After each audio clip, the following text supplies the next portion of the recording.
ಒಬ್ಬ ವ್ಯಕ್ತಿಯ ನಗುವಿಂದೆ ಅದೆಷ್ಟು ನೋವಿದೆ ಅಂತ ಅನುಭವಿಸಿದವನಿಗೆ ಮಾತ್ರ ಗೊತ್ತು.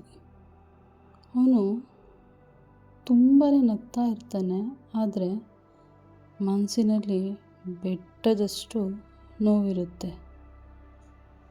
ಇದನ್ನು ಬೇರೆಯವ್ರ ಹತ್ರ ಹೇಗೆ ಹೇಳ್ಕೊಬೇಕು ಅನ್ನೋದು ಅವನಿಗೆ ಗೊತ್ತಾಗಲ್ಲ. ಅದಕ್ಕೆ ಅವನೇನು ಮಾಡ್ತಾನೆ ಅಂದರೆ ನಗುವೆಂಬ ಮುಖವಾಡವನ್ನು ಧರಿಸ್ಕೊಬೇಕಾಗುತ್ತೆ.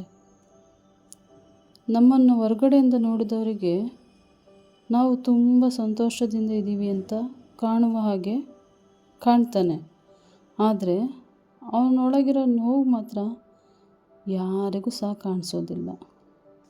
ಒಂದೊಂದು ಸತಿ ಏನು ಮಾಡ್ತಾನೆ ಅಂದರೆ ಅವನಲ್ಲಿರುವ ನೋವನ್ನು ಹೇಳ್ಕೊಳಕ್ಕಾಗ್ದಲೇ ಯಾರೂ ಇಲ್ಲದ ಜಾಗದಲ್ಲಿ ಹೋಗಿ ಬಿಕ್ಕಿ ಬಿಕ್ಕಿ ಹತ್ತಿರೋದು ಉಂಟು. ಅದೇ ರೀತಿ ಜೋರಾಗಿ ಅವನ ಮನಸ್ಸಲ್ಲಿದ್ದ ನೋವನ್ನು ಹೇಳಿಕೊಂಡಿದ್ದು ಉಂಟು. ಒಂದೊಂದು ಸಾರಿ ಏನಾಗುತ್ತೆ ಅಂದರೆ ನಮ್ಮ ಮನಸ್ಸಿನಲ್ಲಿರೋ ನೋವು ನಮ್ಮನ್ನೇ ಸುಟ್ಟು ಹಾಕುತ್ತೇನೋ ಅನಿಸುತ್ತೆ. ಈ ವಿಷಯನೆಲ್ಲ ಹೇಳ್ಕೊಳೋದಕ್ಕೆ ಯಾರು ಸರಿಯಾದ ವ್ಯಕ್ತಿ ಇಲ್ವಲ್ಲ ಅನ್ನೋ ಭಾವನೆ ಅವನ ಹತ್ರ ಕಾಡ್ತಾ ಇರುತ್ತೆ. ಒಂದೊಂದು ಸತಿ ಏನನ್ಸುತ್ತೆ ಅಂದರೆ ಏನಾದ್ರು ನಮ್ಮ ನೋವನ್ನು ಹೇಳ್ಕೊಂಡ್ರೆ ನಮ್ಮನ್ನು ತುಂಬ ಕೀಳಾಗಿ ಕಾಣ್ಕೊಳ್ತಾರೇನೋ ಅನ್ನೋ ಭಯ ಅವನಿಗೆ ತುಂಬಾ ಕಾಣಿಸುತ್ತೆ. ಅದಕ್ಕೆ ನಾವೇನು ಮಾಡ್ತೀವಿ ಗೊತ್ತಾ? ನಗೋದನ್ನ ಕಲ್ತ್ಕೊಳ್ತೀವಿ. ಯಾಕಂದರೆ ನಮ್ಮ ನೋವನ್ನು ಮರೆಮಾಚ್ಕೊಬೇಕಲ್ಲ, ಅದಕ್ಕೆ. ಆದರೆ ಸತ್ಯ ಏನು ಅಂದರೆ ಜಾಸ್ತಿ ಮನಸ್ಸಲ್ಲಿ ನೋವನ್ನು ಇಟ್ಕೊಂಡು ಕೊರಗ್ತಾ ಹೋದರೆ ಚಿತೆಯನ್ನು ಏರಬೇಕಾಗುತ್ತೆ. ಅದಕ್ಕೆ ಜಾಸ್ತಿ ನೋವನ್ನು ಮನಸ್ಸಲ್ಲಿ ಇಟ್ಕೊಂಡು ಕೊರಗಬಾರ್ದು. ಇಲ್ಲಿ ನಾನೊಬ್ಬಳೇ ಅಲ್ಲ, ಇಡೀ ಲೋಕದಲ್ಲಿ ಅದೆಷ್ಟೋ ಜನ ಈ ರೀತಿ ನೋವನ್ನು ಪಟ್ಟಿರ್ಬೋದು. ಅದನ್ನು ಹೇಳ್ಕೊಳಕ್ಕಾಗ್ದಲೇ ತೋರಿಸ್ಕೊಳಕ್ಕಾಗ್ದಲೇ ಕೊರಗಿರೋದು ಇರ್ಬೋದು. ಒಂದು ಸತಿ ಏನಾಗುತ್ತೆ ಅಂದರೆ ನಾವು ಸುಮ್ಮನೆ ಕೂತಿದ್ದಾಗ ಹಲವಾರು ಯೋಚನೆಗಳು ನಮ್ಮ ಕಣ್ಮುಂದೆ ಬಂದು ಹೋಗುತ್ತೆ. ಆವಾಗ ಏನಾಗುತ್ತೆ ಅಂದರೆ ನಾವೇನು ಮಾಡಬೇಕು ಅಂತ ಎಲ್ಲ ದಾರಿಗಳು ಮುಚ್ಚೋಗಿರುತ್ತೆ.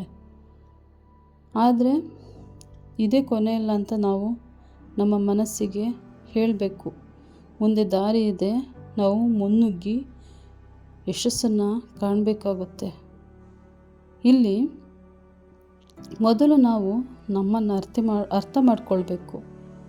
ಫಸ್ಟು ನಮ್ಮನ್ನು ನಾವು ಪ್ರೀತಿಸ್ಕೋಬೇಕು. ಆವಾಗೇನಾಗುತ್ತೆ, ನಮ್ಮಲ್ಲಿರುವ ಶಕ್ತಿ ಹೊರಗಡೆ ಬರುತ್ತೆ. ಇಡೀ ಪ್ರಪಂಚದಲ್ಲಿ ಯಾರೇ ಇರ್ಬೋದು, ಆದರೆ ನಮ್ಮ ನೋವಿಗೆ ಬಂದು ಸ್ಪಂದಿಸ್ತಾರಲ್ಲ, ಅವ್ರನ್ನ ಯಾವತ್ತೂ ಕಳ್ಕೊಬೇಡಿ ನೀವು. ಯಾಕಂದರೆ ಸುಖದಲ್ಲಿ ಎಲ್ಲರೂ ನಮ್ಮ ಜೊತೆಗಿರ್ತಾರೆ, ಆದರೆ ನಮ್ಮ ಕಷ್ಟದಲ್ಲಿ ನೋವಲ್ಲಿ ಜೊತೆಯಾಗಿರೋರೇ ನಿಜವಾದ ಸ್ನೇಹಿತರಾಗಿರುತ್ತಾರೆ. ಸಂಬಂಧಿಕರು ಅಷ್ಟೇ.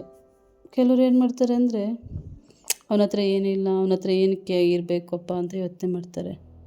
ಆದರೆ ನಗುವಿನ ಜೊತೆ ನೋವು ಇರುತ್ತೆ.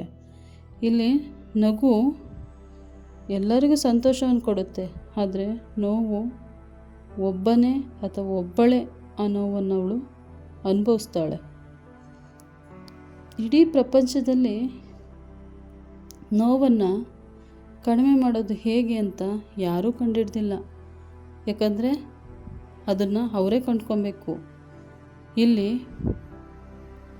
ಇಡೀ ಪ್ರಪಂಚದಲ್ಲಿ ನಾವು ನಮ್ಮ ಮನಸ್ಸಿನ ನೋವನ್ನು ಯಾರ ಹತ್ರನೂ ಹೇಳ್ಕೊಬಾರ್ದು. ಹೇಳ್ಕೊಂಡ್ರೆ ಏನಾಗುತ್ತೆ ಅಂದರೆ ನಮ್ಮ ಬಗ್ಗೆ ಸದರಾಗಿ ನೋಡ್ತಾರೆ. ಇಷ್ಟೇ ಪ್ರಪಂಚ ಕಣ್ರಿ. ನಾವು ಬಿದ್ದಾಗ ಎಲ್ಲರೂ ನೋಡಿ ನಗಾಡಾರೆ. ಹಿಂದೆಂದು ಏನು ಮಾತಾಡ್ತಾರೆ ಅಂದರೆ ಅಯ್ಯೋ ಅವಳು ಹಂಗೆ ಇವನು ಹಂಗೆ ಅಂತ ಮಾತಾಡೋರೇ ಜಾಸ್ತಿ. ಆದರೆ ನಾವು ಗೆದ್ದಾಗ ಎಷ್ಟು ಜನ ಮಾತಾಡ್ತಾರೆ, ಅಯ್ಯೋ ದೇವ್ರಿ ಅವಳು ಹಂಗೆ ಕೊಂಡ್ರಿ, ಇವಳು ಹಿಂಗೆ, ಅವಳು ಹಿಂಗೆ ಆದ್ಲು, ಹಂಗಾದ್ಲು ಇಷ್ಟೇ ಮಾತಾಡೋದು. ಹೊಟ್ಟೆ ಉರಿ ಜನಗಳಿಗೆ. ಈ ಕಡೆ ಸೋತರೂ ಹೊಟ್ಟೆ ಉರಿ ಪಡ್ತಾರೆ, ಗೆದ್ರೂ ಸಹ ಹೊಟ್ಟೆ ಉರಿ ಪಡ್ತಾರೆ. ಆದ್ದರಿಂದ ಯಾರ ಬಗ್ಗೆನೂ ನಾವು ತಲೆ ಕೆಡಿಸ್ಕೊಂಡು ಹೋಗ್ಬಾರ್ದು. ಇಲ್ಲಿ ಎಲ್ಲದಕ್ಕೂ ನಗುವೇ ನಮಗೆ ಮದ್ದು. ಜಾಸ್ತಿ ನಮ್ಮ ನೋವನ್ನು ಮರಿಬೇಕು ಅಂದರೆ ಜಾಸ್ತಿ ನಗ್ನಗ್ತಾ ಇರಬೇಕು. ನಾವು ಜಾಸ್ತಿ ನಗ್ನಗ್ತಾ ಇದ್ದರೆ ನಮ್ಮ ನೋವನ್ನೆಲ್ಲ ಮರೆತೋಗ್ಬಿಡ್ತೀವಿ. ಹಾಗೆ ಮಕ್ಕಳ ಜೊತೆ ಜಾಸ್ತಿ ಕಾಲವನ್ನು ಕಳೆದಾಗ ನಮ್ಮಲ್ಲಿರುವ ನೋವೆಲ್ಲ ಏನಾಗುತ್ತೆ, ಮಾಯ ಆಗುತ್ತೆ. ಮಕ್ಕಳಲ್ಲೇ ಮಕ್ಕಳಾಗಿ ನಾವಿರ್ತೀವಿ. ಆ ಮುದ್ದು ನಗೆ, ತುಂಟಾಟ ಅವನ್ನು ನೋಡಿದಾಗ ಏನನ್ಸುತ್ತೆ ನಮಗೆ, ನಮ್ಮಲ್ಲಿರುವ ನೋವೆಲ್ಲ ಮರ್ತೋಗುತ್ತೆ. ಅದಕ್ಕೆ ಪ್ರತಿಯೊಂದು ಮನೆಯಲ್ಲೂ ಒಂದು ಮಗು ಇರಬೇಕು ಅಂತ ಎಲ್ಲರೂ ಹೇಳ್ತಾರೆ.